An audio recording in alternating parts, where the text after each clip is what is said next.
magoti napiga mbele,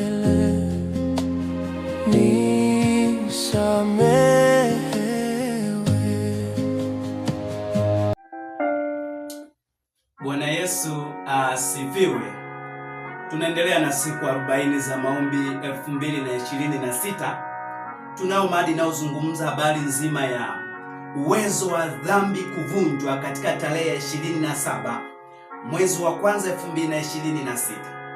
Uwezo wa dhambi kuvunjwa ndio somo letu ambalo limejengeka katika Warumi sura ile ya 6 na mstari ule wa 6. Sikiliza mtu wa Mungu. Dhambi, kati ya kitu ambacho kitatufanya leo tusifanikiwe kimaisha ya kufika mbinguni, dhambi. Kati ya kitu ambacho kitanifanya mimi na wewe maombi yetu yasijibiwe, dhambi. Kati ya kitu ambacho kinaleta migogoro kwenye jamii, kwenye taifa, kwenye ndoa, kwenye kazi, dhambi. Kati ya kitu ambacho leo kinaumiza watu wengi kwenye maisha, kinaumiza marafiki zetu wengi kwenye maisha, ni dhambi. Nisikilize kwa umakini. Uwezo wa dhambi kuvunjwa, Warumi sura ile ya 6 mstari ule wa 6 inatambulisha wazi kabisa kwamba dhambi iliharibiwa pale msalabani, haikufunikwa. Sikiliza, kuna watu tunapenda kufunika dhambi. Dhambi iliharibiwa na Kristo alipokuja pale msalabani, akubakiza kitu chochote kile.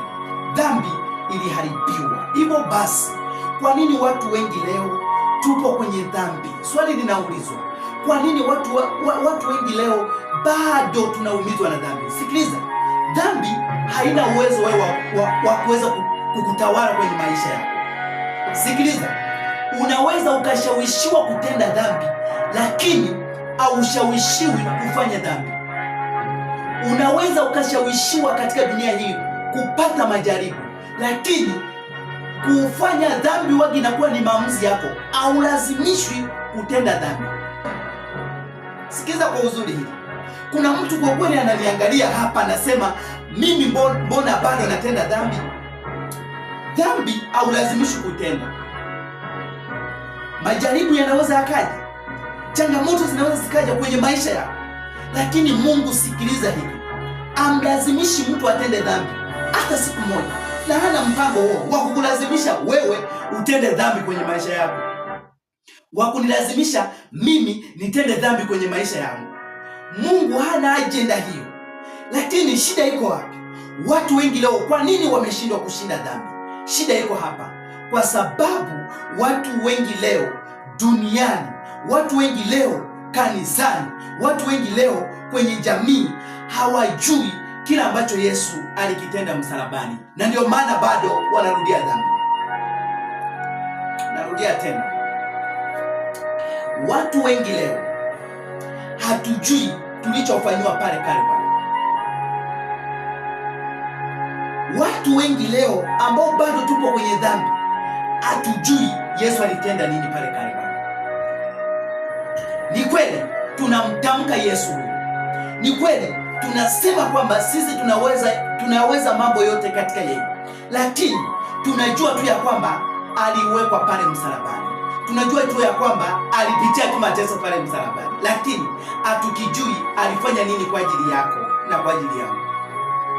Hilo tunalijua, tunaweka kama historia kwenye maisha yetu, kama historia ya kukumbuka nyuma kule Yesu alipitia wapi. Tumeiweka leo habari ya ukombozi, habari ya wokovu kama historia, na ndio maana hata kuna mtu hapa bado yupo kwenye uraibu fulani, lakini atakapotambua na kusema kwamba mimi najua ya kwamba nilitolewa kwenye dhambi pale msalabani, dhambi hii inayonitesa iliharibiwa pale Kalvari, dhambi hii inayoniumiza iliharibiwa pale Kalvari, mimi ni mshindi. Uwezo wa dhambi kuvunjwa. Utaamini ya kwamba dhambi inayokutesa, dhambi inayonitesa, dhambi inayokutesa binti, kijana, mama, imeshaharibiwa. Haikufunikwa. Ni uongo mtupu tu ya kwamba dhambi ilifunikwa. Hapana, dhambi imeshaharibiwa. Ni kusikwa huruma zake Mungu. Katika maombi yako likumbuke hili, muombe Mungu sana, maana hiki ndicho kitakachotufanya binadamu mwenye miguu miwili asikanyage mbinguni, dhambi kwenye maisha yake. Tuombe. Ni dhambi gani? Ni dhambi gani kwako? Ni dhambi gani kwako? Ni dhambi gani kwangu? Ni dhambi gani kwako bado inaonekana haijavunjwa? Mwambie Yesu avunje dhambi hiyo. Mwambie Yesu avunje dhambi hiyo kwa jina la Yesu. Baba yetu na Mungu wetu, vunja dhambi katika maisha ya mtoto wako huyu. Umeshaivunja pale Calvary, pale msalabani. Dhambi yoyote ile ambayo inamsababisha mtoto wako wakati mwingine ucha Mungu aone ni mzigo, mtetee na umpiganie kwa namna ya kipekee. Baada ya hapo, wewe ni Mungu, unao uwezo wa kuvunja dhambi hiyo.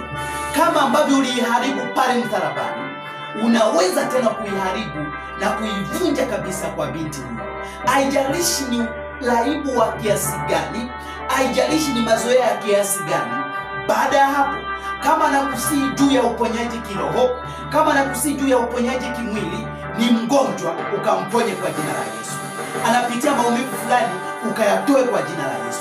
Amekata tamaa, ukamtie moyo kwa jina lako Yesu. Amina. Bwana akubariki sana.